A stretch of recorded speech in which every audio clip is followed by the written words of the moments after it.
चंद्रशेखर बावनकुळे यांनी काय प्रतिक्रिया दिली ते देखील पाहूयात।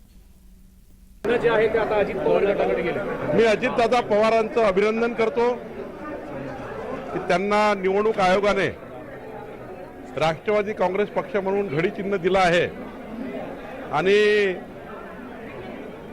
निवडणूक आयोगाने अत्यंत महत्त्वपूर्ण हा निकाल दिला आहे आणि जेव्हा निवडणूक आयोगाचा निकाल येतो तेव्हा तो नियमाप्रमाणे संविधानाप्रमाणे ज्यांच्याकडे जास्त लोकप्रतिनिधी मतदानाचं काउंट ज्यांच्याकडे जास्त असतं त्यांच्याकडेच तो निकाल साधारणतः दिसतो।